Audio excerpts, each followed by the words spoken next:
Hi everybody, welcome back to Chem 140. We are getting towards the end here of, well, everything. The end of all things. Here's a cat. Say hi. Maya. Maya. Meow. There we go. Okay, good. Very good. She immediately came over as soon as I started talking. What do we got going on today? We are going to finish Unit 15, which is just more reapplications of what we did yesterday. Quiz number 7 was due yesterday. It closes today. Make sure you get that in by the deadline. Quiz number 8, which is units 13 and 14, is due next Monday on the 29th. And the last quiz, quiz number 9, which is units 15 and 16, is special. And we'll talk about that later on, once I finish unit 15. So let's go ahead and get started. So let's suppose that you are hungry and you are hankering for a burger, and you use this formula, we'll call it, to make a hamburger. Or a cheeseburger, actually. So you need 2 patties, because you are a gluttonous heathen, like a proper person should be. You need a bun, because you're not going to eat the just meat with your hands. Don't be ridiculous. And then you need cheese, because you can't call it a cheeseburger without cheese, right? So you need these ingredients to produce a cheeseburger. Now, you look in the fridge or cabinet or pantry or whatever, and you find this many things. What is the maximum number of cheeseburgers you could make before you run out of stuff and you would get incomplete burgers? Now, you might be looking at that and going, well, duh, it's 3, because I'd run out of buns, right? And because you can conceptualize this with a picture. And I'm going to attempt to do that. We'll see how well this works. So, if I draw all of my materials out. So I have 10 hamburger patties. So these are going to be, I'm going to just draw them like this. 1, 2, 3, 4, 5, 6, 7, 8, 9, 10. And then I have 6 buns. So those are going to be these.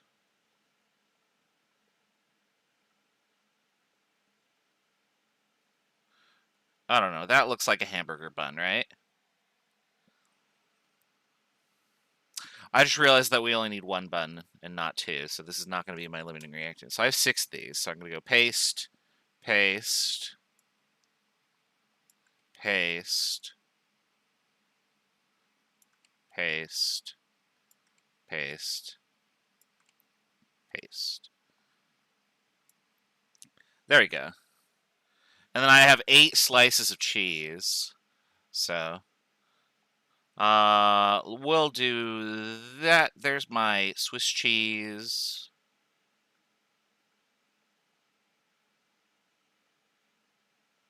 There we go. That's my cheese. We'll call it that. And don't we feel like we're back in grade school? With these little stupid pictures of, like, food. How much cheese did I give you? I give you 8. Okay, so 5, 6, 7, 8. All right, there we go. So there is what we've been given. Now we need 2 patties per burger. We need 1 bun per burger.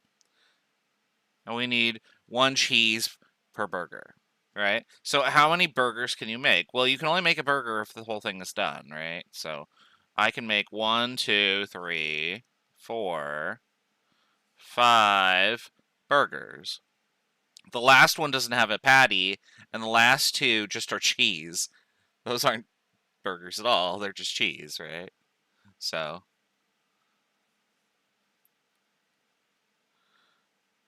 now, what ran out first? Well, the hamburger patties did, right? Because that's the first thing that we run out of. Now, that's how you would do this pictorially. how would you do this mathematically without having to draw a picture? Because you don't want to draw a picture for molecules. It helps to conceptualize it, but we just don't want to have to draw out an entire thing and then copy and paste over and over and over and over and over and over. So here's how you do that. So if I have 10 hamburger patties, and I have a relationship from the balanced chemical equation above, there are 2 patties per cheeseburger, I could do this.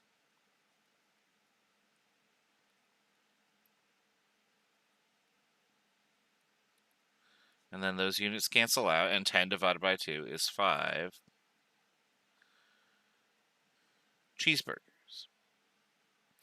And now I could do the same process for each of the ingredients. So with 6 buns and 1 bun per cheeseburger,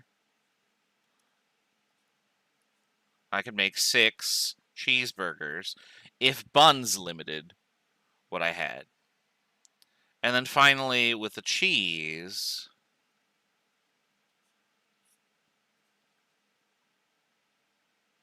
one cheese per cheeseburger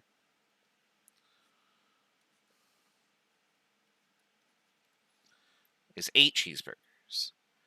And you might ask yourself, well, what do these numbers mean? How does this help us? How do we get to 5, which was right here? Well, the answer is, of the results that we got, we pick the one that makes the least.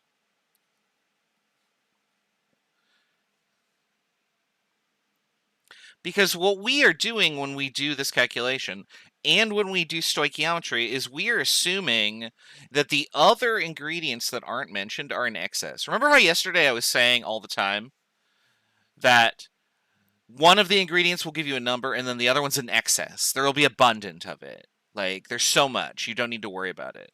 That's the assumption that goes into all of your calculations, because you can only do a calculation with 2 entities at a time. What you've given to start with and what you're trying to convert it to. The other stuff is just assumed to be in abundance.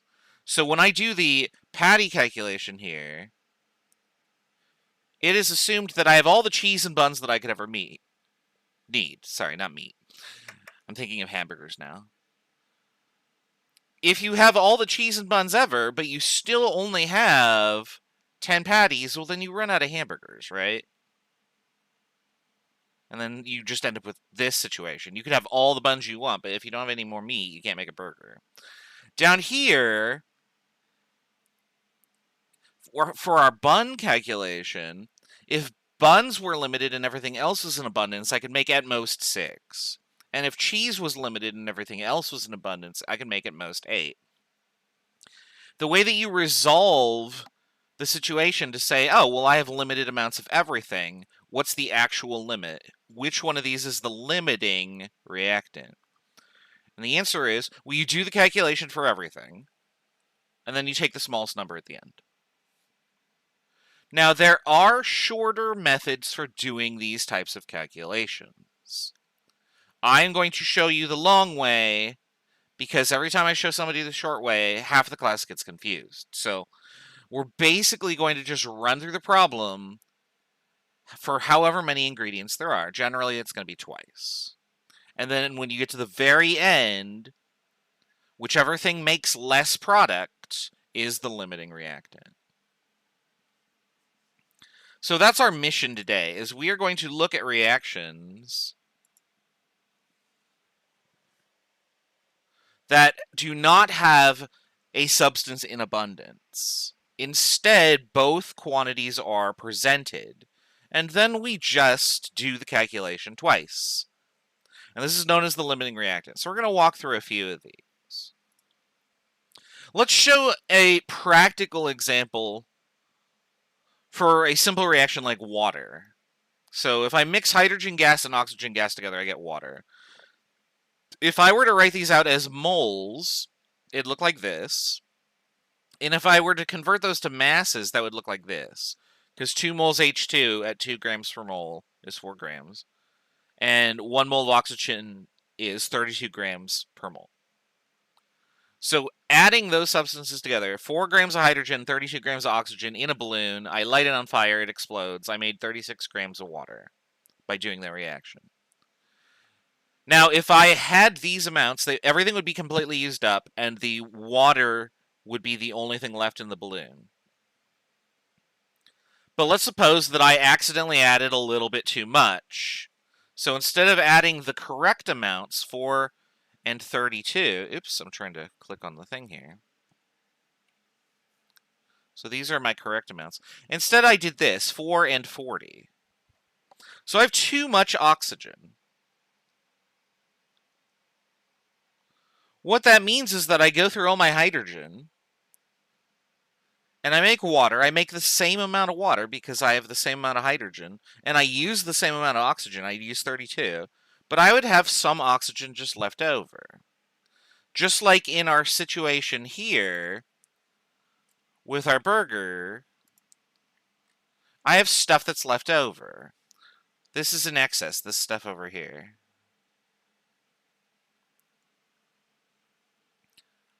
So if I provide you with other things in the reaction beyond what you need to do the reaction, it just sits around. It doesn't do anything. It's excess materials. And so in these types of problems, you're always going to have something that is limiting and something that is in excess. Your task is going to be to identify the limiting reactant by doing the calculation. So in this case, I've told you hydrogen is the limiting reactant because very obviously I increased the amount of oxygen. So this one must be the limiting reactant. But when you do a problem, you cannot tell just by looking at it. In fact, if you pick the smaller number of the two that are presented, you're really just gambling. You have a 50-50 chance of picking the correct one out of 2. So if you have excess materials, do you rate them out with something such as a plus and then the extra reactants?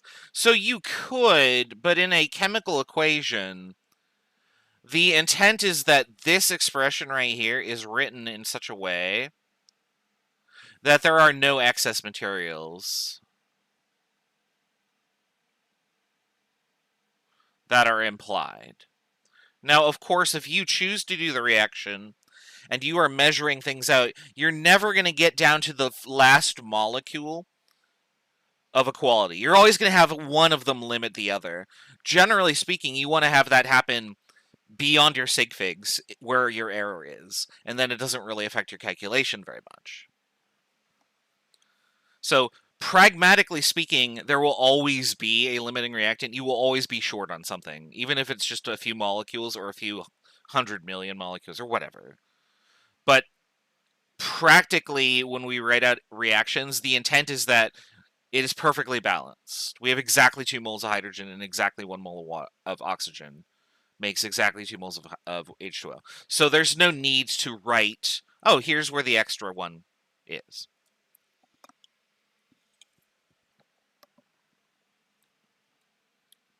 Now, in some cases, that information might be interesting to you. So, like, if you're in engineering and you do a reaction and you fill the container with, like, say, ammonia or something like that, and you don't use it all, you might want to recover the ammonia rather than ejecting it from the waste stream into a river or whatever it is that industry does to get rid of their waste, because we know they don't recycle, right? But it might be cheaper to recycle it. So that could be interesting if you're an engineer and you're like, oh, I need to optimize this process.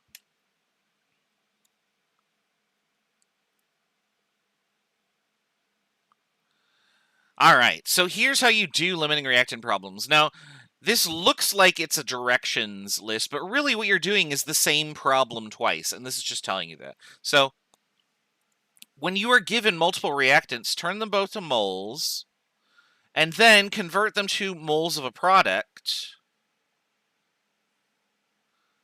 and then convert it to grams of a product.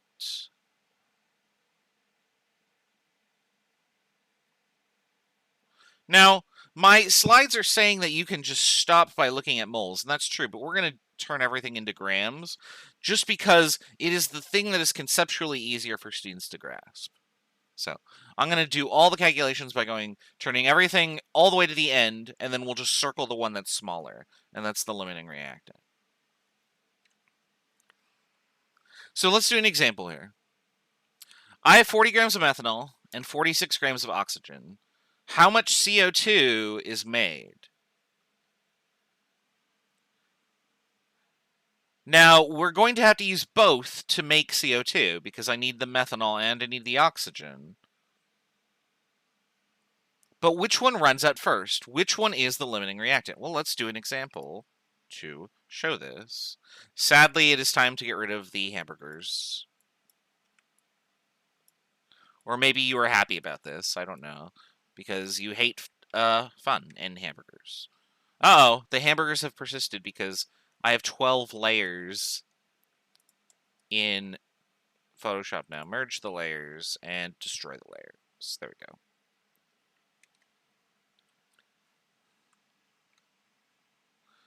Anyway, if you hate burgers and fun, you come to the right place.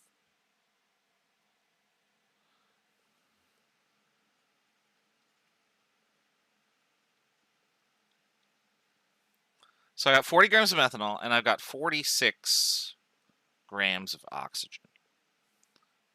So I'm going to do the calculation to figure out how much CO2 is made by each of these. Remember that each calculation we do assumes that the other one is in excess. Now, excess just means that you have more than you need. It doesn't necessarily mean infinite. It just means you have enough to completely react with what you were given of the other thing. So for this first problem, with my 40 grams of methanol, I have excess oxygen.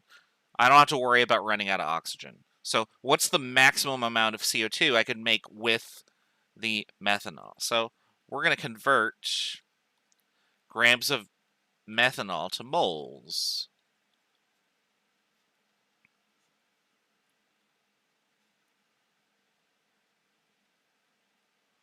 And I'm just going to set up the units and get those out of the way. And then we'll turn moles of our methanol into the moles of the thing that we're looking for. And then finally, we'll turn moles of the thing we're looking for into a mass. And that will tell us how much CO2 is made, right? All right, so let's go look up numbers on Lentech. So let's find Lentech here. I got to capture it on the screen, which it's just going to look like this because this is what my window looks like when it's asleep. All right, it's awake now. So we're going to type in methanol. Oops. And methanol weighs 32.04, so we'll put that up here. 32.04 grams, that should be a dot, per mole.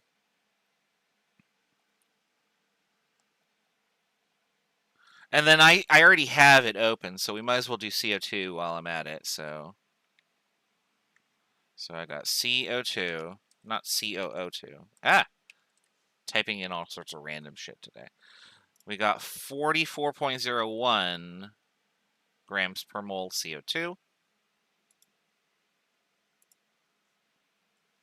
And then finally, I just need this middle part, which, where do we get those numbers?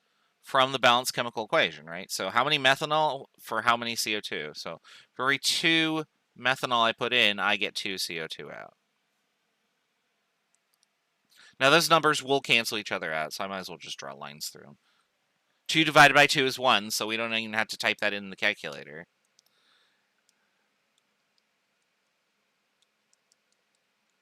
And when I do this calculation, I get 54.9 grams of CO2. So if I have abundant oxygen and limiting methanol, I make 54.9 grams of CO2. Now let's see if we have abundant methanol and limited oxygen, how much can be made with this quantity of oxygen? So we do basically the same thing. Turn grams of our reactant into moles.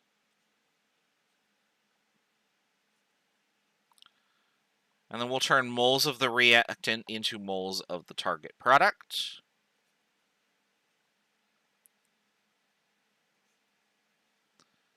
And then we'll turn moles into grams, just like before.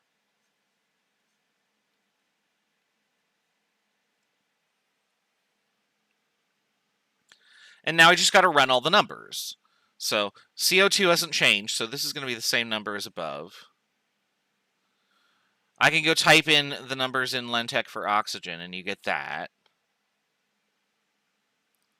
And then when you look at the ratio, there's 2 CO2, but there's 3 oxygen, so that's different there.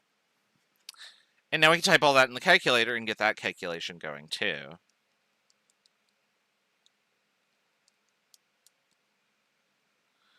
And when I do that calculation, I get 42.2 grams of CO2. And you'll notice that I made less CO2 with that amount of oxygen. So if I have these quantities of methanol and oxygen, the amount of CO2 that I will make is the smaller amount. So that's how much CO2 I make. So what is the limiting reactant? The limiting reactant in this case was oxygen, because it produced... The limiting reactant produces less... I don't know what happened there.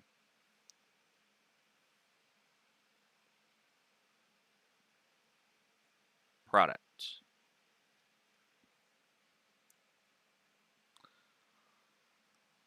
All right. What do we do at the top part up here? Well, this one is an excess, which I write this, XS. Right? It's an excess. And what do we do with the excess calculation? We do this to it. Woo! You draw a scribble through it, because you don't need that number. You do not use it in your calculation. Don't do anything with it. Don't include it in anything. Just draw a scribble through it. Now, why did I do a loose scribble like that instead of going, well, I don't need it, obliterate? Because in science, you never really know what you'll need, right? And so if a later question asked you how much of the excess material was left over, and your paper looked like this, well, then that information is gone forever, right? Now, I live in a world of computers where I can just go boop, and it's gone, what I just did, so... In science, it is a good practice that if you make a mistake in, like, say, a laboratory or technical book that you are writing for notes in a lab or whatever, the accepted practice is to just draw a line, not a scribble like this. This is just to be artsy-fartsy. Draw a single line through it so that you can see what you wrote, but you know that, oh, okay, this is not information that I intended or needed at the moment. So something like this would be acceptable. Draw just a line through it. Don't obliterate anything, because you never know, you might need it later. Or, more likely, the people after you might need it later, because your work belongs to whatever organization you were working for. So for instance, in graduate school, when I was writing in my lab notebook, everything I wrote belonged to the university. So it was very important that I followed the proper procedure. And if you don't, it screws everything up for future people. All right. This slide shows just the calculation going to moles. So if we had stopped at moles, this is what you'd get.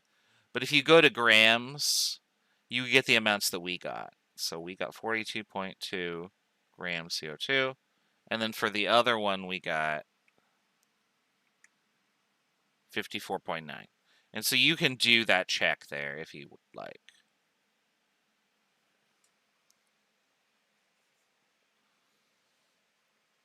All right. So I showed you an example of how to do the limiting reactant. And it basically does involve you doing the calculation twice. So I'm going to give you another reaction. This one is already balanced, believe it or not. I'm going to give you these quantities. 100 grams PF3, 50.0 grams of F2. Which one's the limiting reactant, and how much PF5 is produced at the end of the reaction? So I'm going to give you 5 or 6 minutes or so to play around with this. See if you can determine which one's the limiting reactant. Type that in the chat when you do. And then tell me how much PF5 is made by the limiting reactant. I'll see you in a bit.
Maya, say something to the students. Maya, Maya, Maya, say hi. Don't just nose the mic. Maya's here. She's just purring and saying hi. One more minute and we'll go over the answers.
All right, so, oops, I gotta actually hit clear here. Well, I guess I don't have to clear anything. I can just scroll down. Do. All right, so we just need that and that. There we go. Okay. So for this problem, we have 100 grams of PF3 and 50 grams of F2. Which one do we run out of first? Well, we're going to do the same process. And you'll notice that we're going to do this Gamolmaga thing, grams to moles, moles to moles, moles to grams, over and over and over and over and over for limiting reactant. Now, you could involve particles. I could say instead of 100 grams of PF3, I gave you 10 to the 25 molecules of PF3. So I could disguise the limiting reactant that way. So that's just something to keep in mind. I believe some of the practice problems in the workbook have questions like that for practice.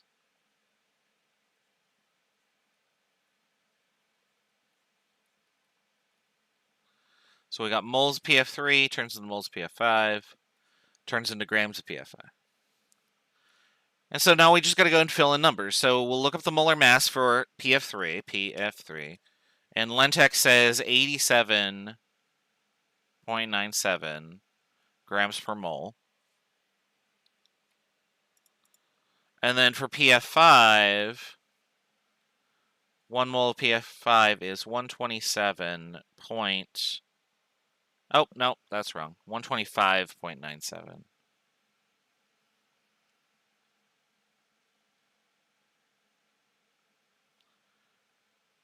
And then according to the balanced equation that's at the top here, there's just one of each, so I'm just going to go do that, right?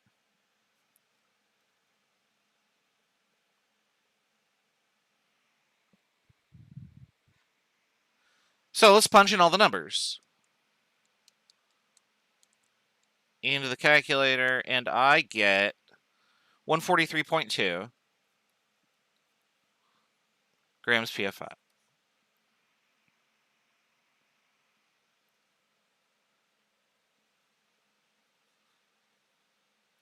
We do the same thing for the second reactant. We'll turn grams into moles. Moles into moles of the product. I should be canceling these out as I go. There we go.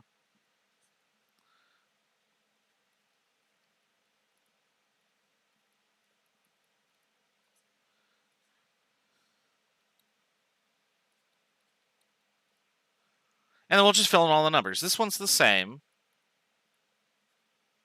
These are the same. There's still only one F2 because of the balanced equation at the top. And then I need to look up F2, which I think is just 38. Yeah, that looks right. So we'll punch all this in the calculator. And I get 165.7. Oh, I only get 3 sig figs. I get 166. So which one is the limiting reactant? It's this one. This one is in excess, and then scribble it out gently. And you're all set. Very good. It looks like everybody got the answer. Everybody that responded. All right. Let's do another one. I'm going to give you Thermite. Thermite is a fun reaction. I'm going to link these videos in the chat. One of these I can show you. The other one I probably can't because I'll get a copyright strike because it's Mythbusters where they split a car in half. I actually don't know if the link still works. I'm going to have to find that out. But I'm going to mute my audio. Oops, I should put the instructions on the screen here. I'm going to mute my audio and then play around and see if I can find the videos here. If the link doesn't work. And we'll show this after we do the problem, and then we'll take a break. Okay, so if 5,000 grams of aluminum and 30,000 grams of rust are mixed together, how much molten iron do you make? So go ahead and try this. Figure out which one is the limiting reactant. How much molten Fe can you produce? And I'll get those links for you.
All right, 2 more minutes. We'll go over the answers.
All right, so let's do this problem, and then we'll show you the video. I got up to go get something, and oh, there's the stylus. Okay. I never put the stylus where it needs to go. So, all right, so we have 5 times 10 to the 3 grams of aluminum. And we have 3.0 times 10 to the 4 grams of iron 3 oxide, which I was going to write a 3, I guess, because I was saying the name of it. All right, which is the limiting reactant? We're going to do the same thing that we've been doing all day.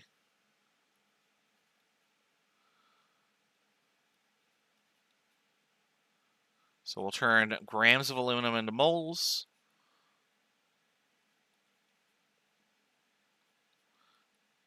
And we want to get to iron in this case.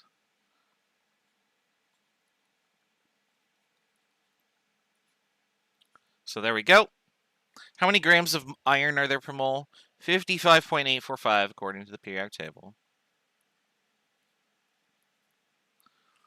And then the ratio for iron to aluminum is 2 to 2. And then aluminum is, what is aluminum? 27? 26.98.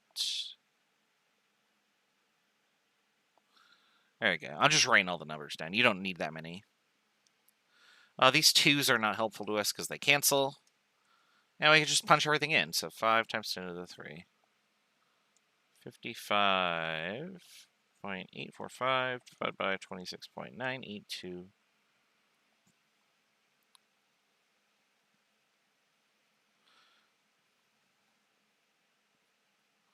All right, so if aluminum is the limiting reactant, I would make 10,000 grams of iron.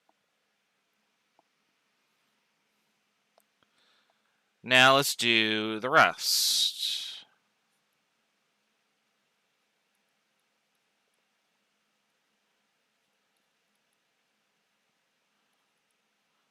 So there's my grams of iron 3 oxide. We'll turn it into moles.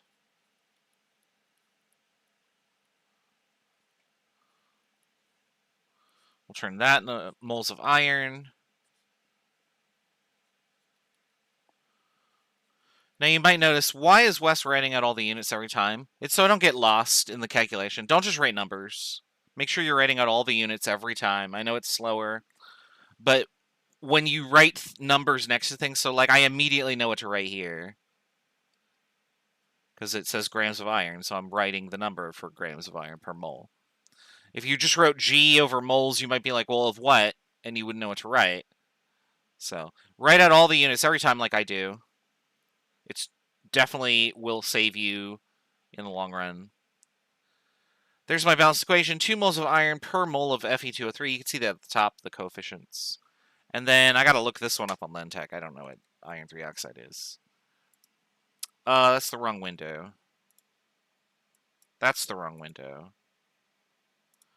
Oh, that's why I can't find it, because it's all buried behind YouTube shit. FE203. 159.69 is what it says. Let's write that down before I forget. Alright, so that times 2 times 55.845.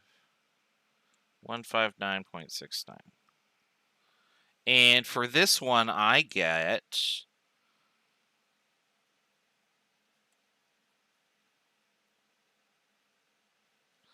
almost twice as much. So iron was limited in this case by the amount of aluminum that was present. So this is the limiting reactant because it produced fewer products. This one's excess. It's just therapeutic. All right, that's our solution. Let's go back over here. Let's capture wherever it went. There it is, thermite reaction. All right, so I'm going to show you the non-Mythbusters video, which means I need to capture thermite reaction. Okay, we don't need all that crap in there. And I don't know if I got everything to the left. I did not. Okay. And I will put the audio on here because this is actually useful. So here we go. Many chemical reactions are exothermic, but none quite like the thermite reaction. Here we have a piece of filter paper which we're going to fold into a cone. We're going to place a mixture of aluminum and iron oxide into the cone. We're also going to add some thermite starting mixture. So that's just an accelerant This is to get a it to powdered start. material which helps the oxidation reaction. We're going to place that then in a hole in this container of sand. I'm then going to place a piece of magnesium ribbon down into the mixture and move the explosion shield into place before we light the magnesium fuse. So the magnesium is a fuse, and then it goes down, and then this happens, and it goes literally everywhere. Now we can take a look at the molten metal by carefully lifting it out of the sand. This white-hot iron is encased in a crucible of glass that has been made by melting the sand. You can see some of the liquid metal as it dripped out of the glass. So that reaction was so hot that the sand became glass. Just in case you didn't know, sand is one of the primary components to make glass. Glass is just silicons and oxygens, and that's what sand is. So by heating this up to crazy, crazy, crazy, crazy hot, you get liquid iron, and it's molten hot, and so it basically can completely change the face of what's around it. That's why you need the sand bath. If you've seen Breaking Bad, they use thermites to destroy like a padlock or something like that on an industrial warehouse. Yeah, you could totally do that with thermite. In fact, what you could also do is this. And I'm going to turn the volume down a little bit here, and we're just going to hope for the best here.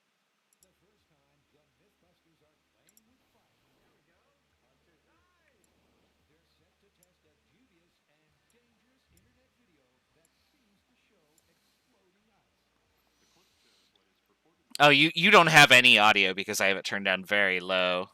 There we go. We'll turn it up. They light the thermite. It does what we expect thermite to do, but then all of a sudden, poof, out it goes in a big explosion, flinging bits of metal everywhere. So what they're doing here is they're doing thermite with ice, because there was an internet rumor at the time that doing a thermite reaction causes ice to explode.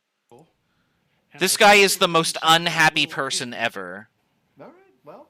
by the way? There's only one way to find out. Frank sets the fuse. Adam sets the scene. Let's get behind the barrier and replicate a couple of internet pyromaniacs. And Jamie lights the wick. This is Thermite and ice in 3, 2, 1. Good. Needless to say, never try this yourself. We've got all the safety gear, the expertise, and the blast screen. It's killing me. Don't tell me. And then nothing happens. What the heck? This is close to a worst-case scenario, when the explosion you're expecting to happen doesn't. I think it's a dud. So Jamie slips into something less comfortable, but way more fireproof. He and Frank fashion a new fuse. Then Jamie takes a furtive walk, knowing the old fuse could catch at any time. So Jamie's put on the full fire suit to protect himself to replace another fuse and matches because, well, we don't know. He could touch that bucket and it could all go off. So it's a little bit touch and go right now. Jamie wastes no time setting the new spark.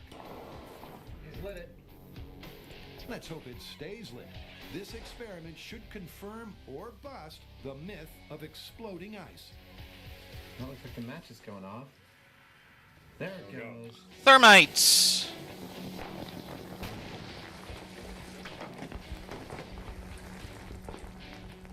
I'd say that was an explosion. I'm pretty sure that qualifies. So you could see how shocked they were that that actually exploded. So the thermite is fun. But what actually happens in this reaction, let's get this off the screen, is that when thermite is produced, the reaction is so hot that the ice becomes hydrogen and oxygen.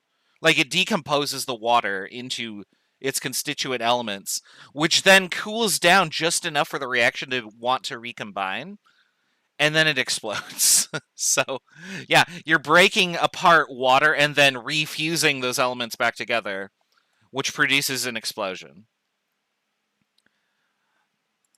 Now, why the heck would you break apart hydrogen or water into hydrogens and oxygens only to recombine them back together and then get an explosion? And why does cooling off make that work? We're going to talk about that in 163, which I am teaching in the spring. But unfortunately, we won't really get there because you have to take 162. So, all right. So that's the thermite reaction. When we come back, we're going to work on this problem here. Oops. With silver and hydrogen sulfide, and why you have to constantly polish silverware, like that's made of actually silver. But for now, we are going to... Oops, not that screen. We're going to take a break. Let me put the timer up. And after our break, we will continue. So I'll see you in 10 minutes. If I can find the music, where is it? There it is.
Alright, we're back. So on the screen is another problem I'd like you to try. Now, be careful about this one because you'll notice that I gave you units in moles. So you basically skip the first step of turning it from grams into moles. And you can go straight to the equation. I also don't know if the equation is balanced. Doesn't look like it is. So you do need to balance it. Oh, it even says right there, balance the above equation. So do that, balance the equation, and then tell me how much Ag2S is produced. And then once you've done that, the last problem is sort of a challenge problem. How much excess reactant is left over? How would you know? We'll talk about that in a second, so try these problems. I'll give you about 5 minutes, and then we'll go over them. And I'll be right back. We'll see you in a bit.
Oops, sorry, I didn't mean to click.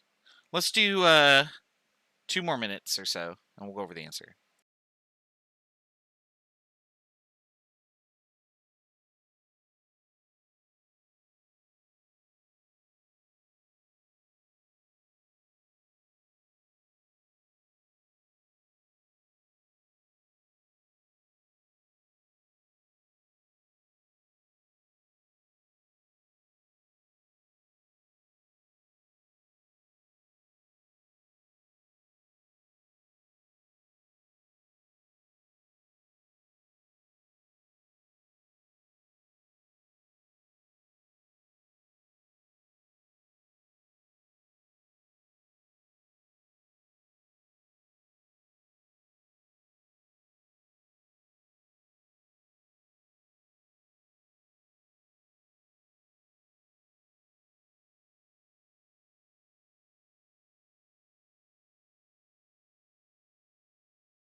All right, let's go over these answers here. So first we got to balance the equation. I'm going to just do that quickly if I can here. Oops, I need the pen. So let's see here. So I need to do this, and then this, and then this, and then that. I think that's right. So 4 silver on both sides, 2 sulfur, 4 hydrogen, and 2 oxygen. Yep, there we go. So there's our equation that's balanced. Let's go over to here.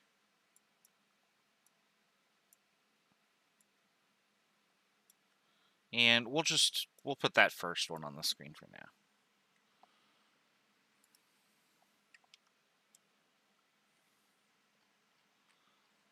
All right, so if I have 0.145 moles of silver and 0.0872 moles of H2S, and I have all the oxygen I could ever want, which is the limiting reactant, what mass of Ag2S is produced? All right, so let's see here.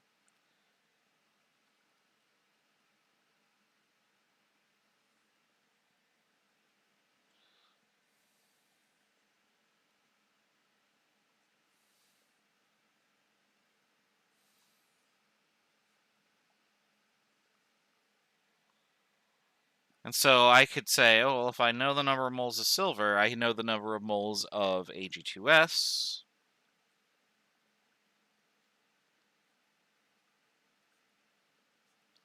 And then I can turn that into a mass.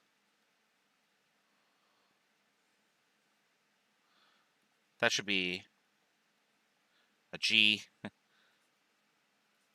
My pen got away from me there. All right. What's the ratio for Ag2S to Ag? So that's 2 to 4.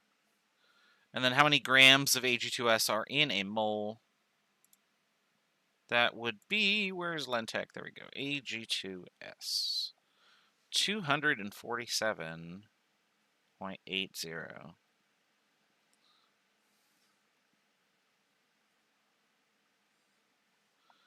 All right, so what do we got here?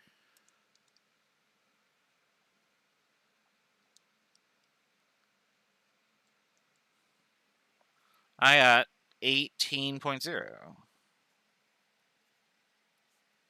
So if that's the limiting reactant, that's how much we would make.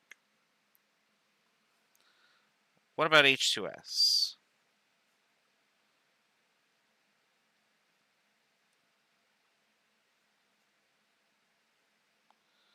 All right, so we got that.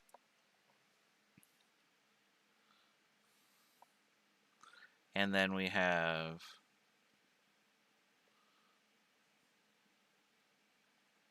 that. I didn't cancel my units. There we go. What's the ratio for these? Let's see here. This is 2 to 2. So those just cancel out. And then same number. Grams per mole.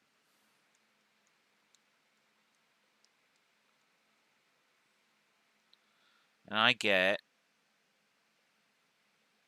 21.6 grams Ag2S. All right, which one produced less? There it is. So that's the limiting reactant.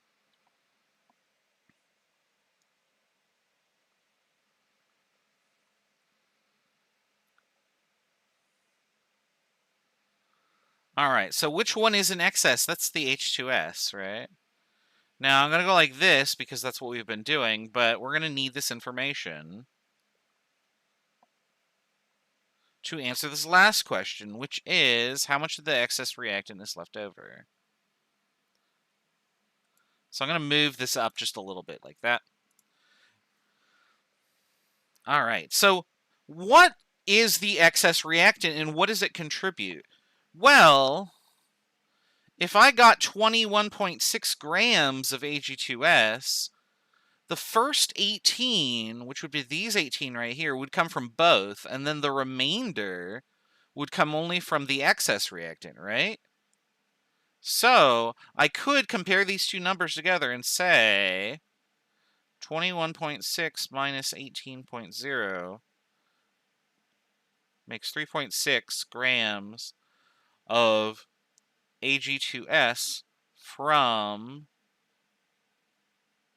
excess H2S, right? So theoretically, if I had enough Ag to react with my excess H2S, I could produce up to 3.6 more grams of Ag2S. So what we're going to do is we're going to turn that 3.6 grams Ag2S, we're going to turn it back into H2S using stoichiometry, right?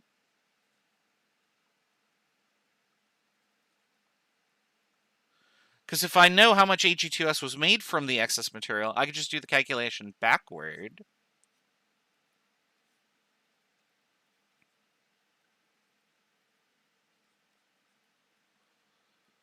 And figure out what the mass of the starting component was.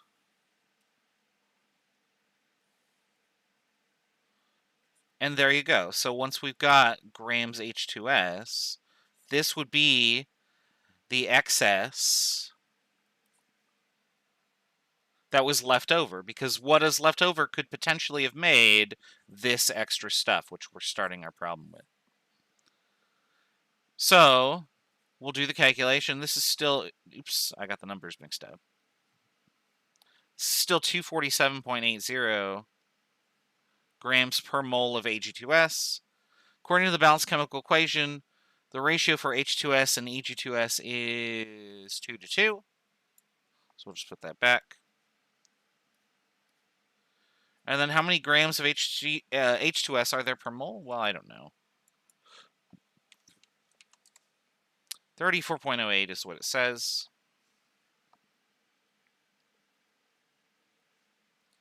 And so we'll just report our answer to however many sig figs we're supposed to have, which looks like it's 2. 3.6, 34.08, 247.80.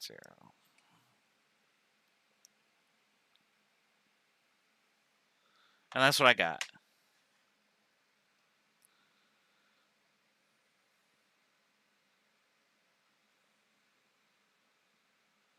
So an extra half gram of H2S was left over.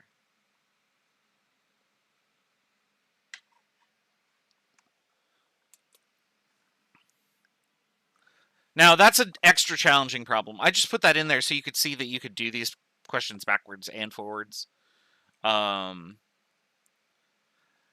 Not the type of problem that I'm going to test you on. Like, what is the mass of the excess reactant? But it is something you can do. So just keep that in mind. If you see those types of problems in the workbook, that's more or less how you would approach them. And then from there, decide what your plan of attack is. All right, let's do the last section. The last section is about yield. Reaction yield is just a percentage of what you were expected to get based on the calculation versus what you actually got when you did the work in the laboratory. So, reaction yield is important because we want to produce as much of everything as we can. Usually with the intent to sell it, because we live in a capitalistic society. Now, unfortunately for us, not all reactions actually go to 100% completion. There are a lot of reasons that this happens, and the most important one is equilibrium. Equilibrium is the notion that a forward reaction and a reverse reaction are not mutually exclusive.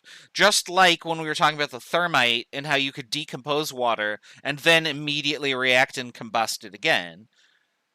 It's because there's an equilibrium going on. The equilibrium side vastly favors the water, but if you put enough energy into it, you can push the equilibrium the other way, and then it will rubber band right back.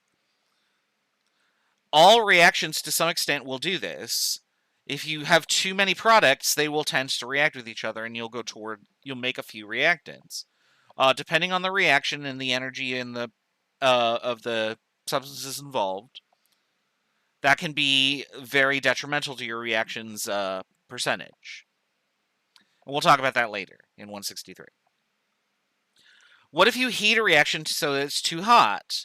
Well, you might get other products, right? If your reaction decomposes, you get other things. They are not the product you wanted. They are other things. They don't count towards your yield. Or maybe you're a klutz and you just throw it on the floor. Like, that is a thing that happens. Like, oh, I got all my beautiful crystals, and then you kick into a table and you spill stuff off of your watch glass and be like, oh, I have half my beautiful crystals. Like, sometimes that happens. You lose your yield. So we're going to define the actual yield as what you actually got. So this is an experimental value. In other words, you did an experiment and then you weighed the thing and then you put it in a boat and then you showed it to me. Hey, I made this much. That was your actual yield. You actually did this. Now, in theory, a calculation will tell you how much you should get. And that's the theoretical yield. All through this chapter, we've been doing theoretical yield calculations. So when you do the theoretical yield, you do the stoichiometry calculation, assuming that everything reacts with everything. Because in theory, that's what should happen. In reality, it's not what happens. Your percent yield is just this ratio. What you actually got divided by what you should have got times 100. And so that's percent yield. So let's do some exercises that involve percent yield. We're going to do two types of exercises. The first is, tell me what my percent yield was. And the second one is, I got this percent yield, how much did I recover? And we're going to use this formula and then solve for the missing component. So let's do that. So here's my reaction. I'm going to react N2 with H2 to get NH3. Now notice that this is not a limiting reactant because I'm reacting a fixed amount with excess. So I'm going to use H2 as my starting point. The result that I got was 12.5 grams of NH3. So I have gotten an actual yield of 12.5 grams ammonia.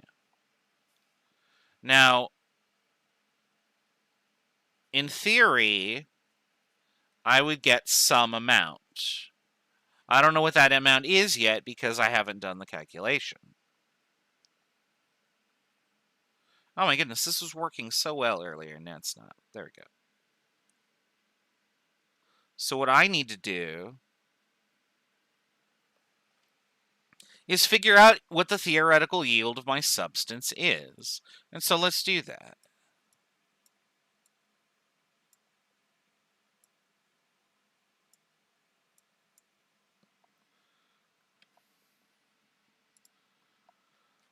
All right. So in theory, how much NH3 should I produce from this reaction? So if I have 12.5, sorry, that should be 12.5, not whatever the heck that was.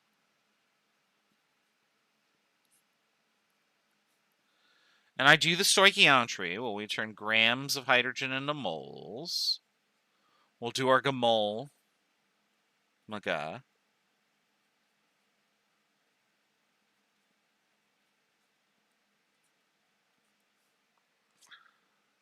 So how many so moles H2, moles NH3, and then we'll do moles NH3 to grams NH3.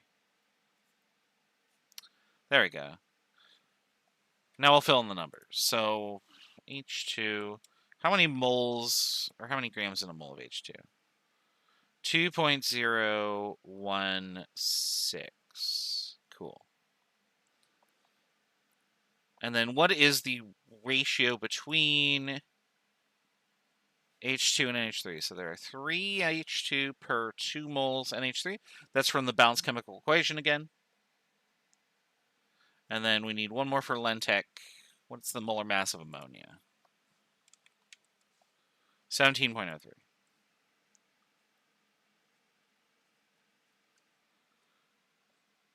Cool. Okay. So how much ammonia could we have made in theory?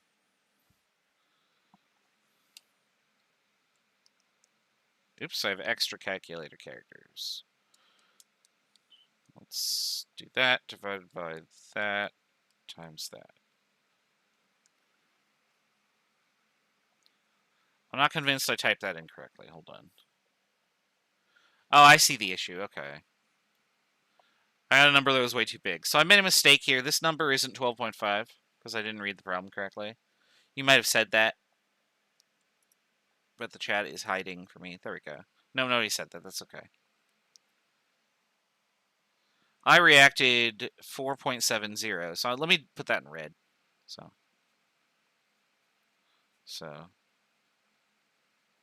just in case you're fast forwarding through the video or whatever. So that's how much hydrogen is in there. So let's do the calculation over.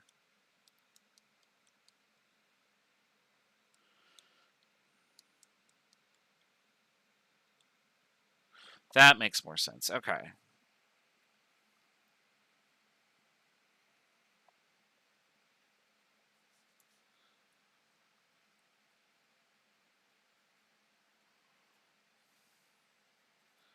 So in theory, we should have gotten 26.5 grams of ammonia. But you'll notice that we actually got 12.5. So what is the percent yield? Well, if that's my theoretical yield, and I times it by 100%, these cancel out, and I get a percent yield. So 12.5 divided by 26.5 times 100.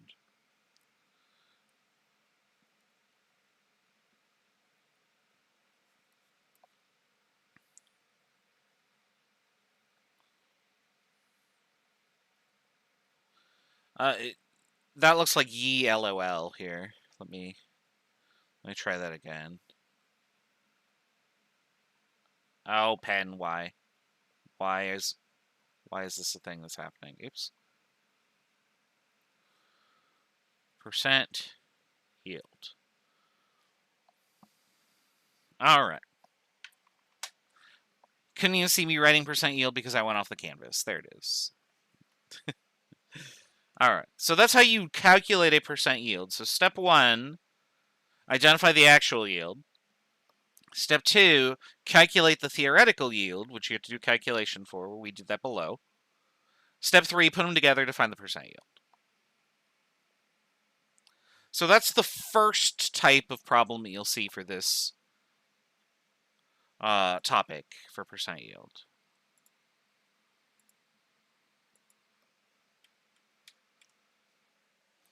All right. Slightly different answer. I'm not sure why. It's close enough. All right. I'm going to give you... Well, actually, no. I'm going to do this one because this is the reverse. We're going to do this one together. So first, the equation is unbalanced. Yeah. Unbalanced. We get it. We can do it. I'm sure that you can balance the equation later. All right. If the chemist used 96 grams of aluminum and the yield for her experiment is 87.7%, what mass of copper was she able to recover? All right, so what we're looking for is this. In other words, what did she actually recover? Or the actual yield?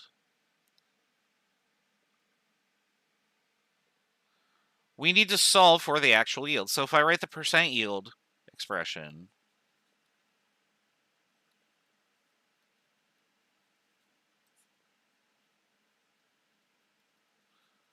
and we say, which parts of this expression do we know? Well, we know the percent yield. That's this right here, right? 87.7%. We know the theoretical yield because we can calculate it from using 96 grams of aluminum. We could calculate how much copper should be made. And we know 100% because it's a number. That's defined. So we need to solve for the actual yield of the compound. So let's do that. First, we need the theoretical yield.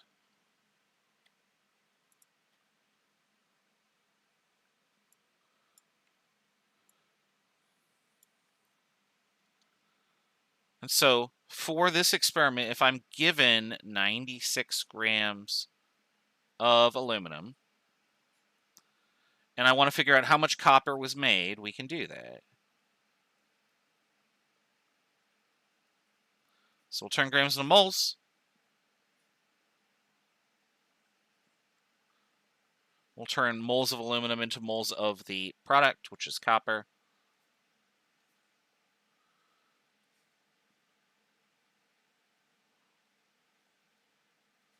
And then we'll turn moles of copper into grams of copper. And so we'll just go and fill the numbers. So 1 mole of aluminum is, periodic table, 26.98. And then the ratio for copper to aluminum is 3 to 2. And then 1 mole of copper is 63.55.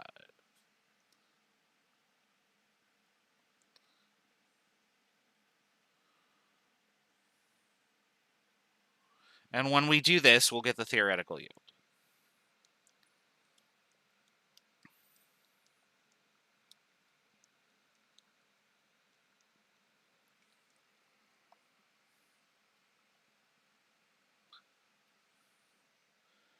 All right, and that's what I got. 339 grams should be produced of copper. Okay, so with that in mind, we'll go back up here and look at this expression at the top there. So the chemist got a theoretical yield of 339 grams of copper.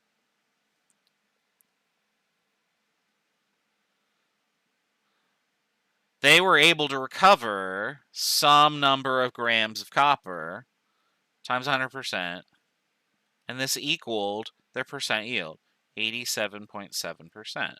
Can you solve for x here? I think so.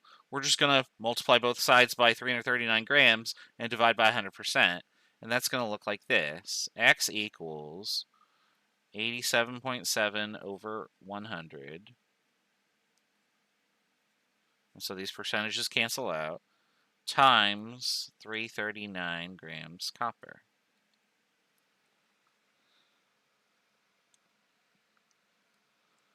Which I got to be 297 grams. And all of that fell off the damn screen. Sorry there.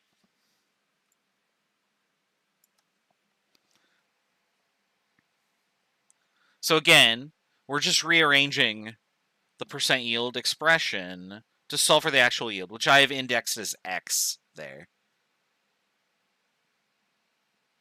So she should have recovered 297 grams of copper. And there's our answer right there.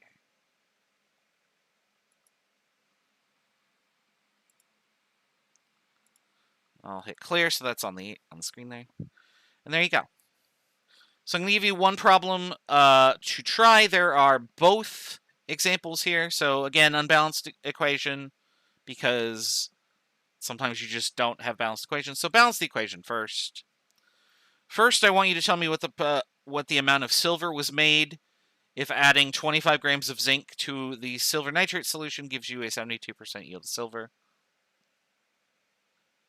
And then, if another student does this reaction with 30 grams of zinc and recovers 72.6 grams of silver, what was their percent yield?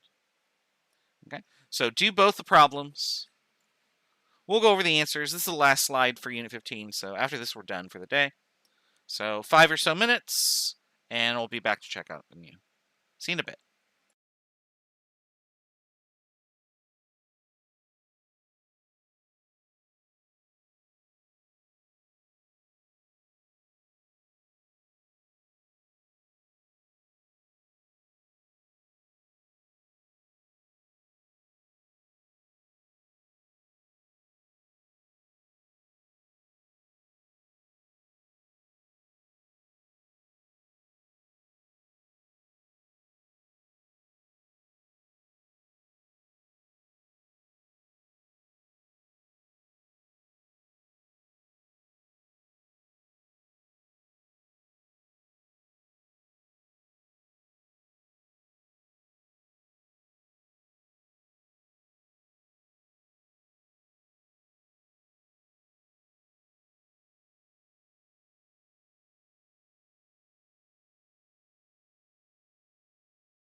Let's do two or three more minutes, and then we'll go over the answers, and we'll call it a day.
All right, let's go over the answers here. First, let's balance the equation. So that's going to be boop, boop. There we go.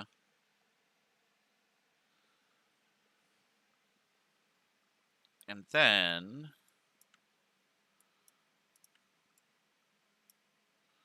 we'll do this.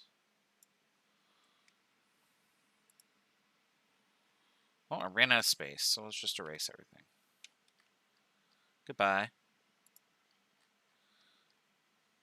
I don't know why I'm using the mouse wheel. Just do that.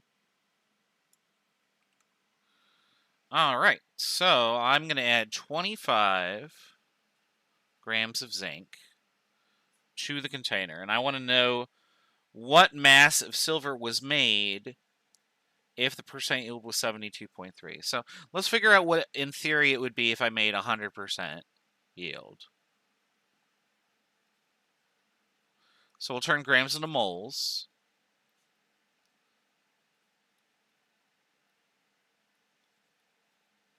And we'll turn moles of zinc into moles of silver, which will then turn into grams. And so you can see the power of stoichiometry. There's already so many applications that we've done with just turning grams into moles. And really, chemistry is just a bunch of explorations of that. So let's see here. 1 mole of zinc is how many grams? 65.38. And then 1 mole of silver is how many grams? 107.87. And then what's the ratio of zinc to silver? So 2 silver per zinc. And when I do that calculation, I get nothing because my calculator isn't on.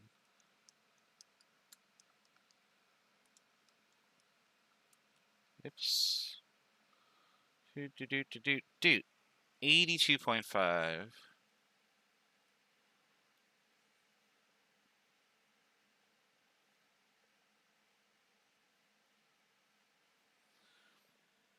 So there's my theoretical yield. So remember that for percent yield, the formula is going to be actual over theoretical times 100%. And I actually know what all of those are except for the actual yield. So let's solve for that. So the actual yield will be equal to the percent yield over 100% times the theoretical yield. So I just did algebra. I rearranged this like I did before. Just this time I'm using the formula. Now I have the percent yield, which is 72.3 over 100%. These cancel out times the theoretical yield.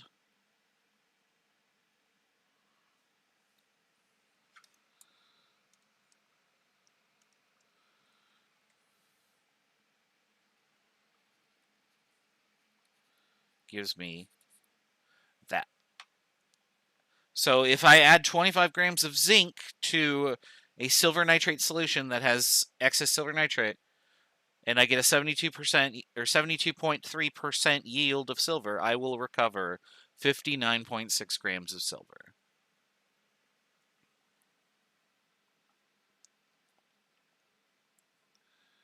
All right. For the next one, a student does the reaction with 30 grams of zinc and gets 72.6 grams of silver. What is the percent yield? Well, we've already done the theoretical yield, right? That's this right here. Oh, wait, that was for 25 grams. So now what we need to do is we need to do it for 30 grams. So that's easy enough. We could just take this. It's all the same calculation, right?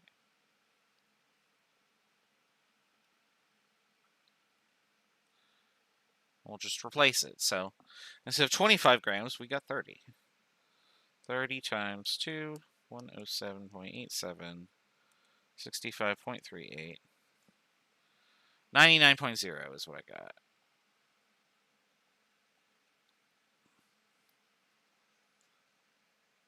All right. And so if this student got, so we'll just do this up here, 72.6 grams of silver. They should have got 99 grams of silver times 100%.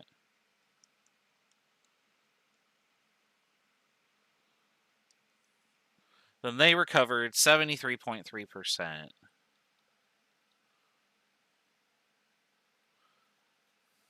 of the possible silver.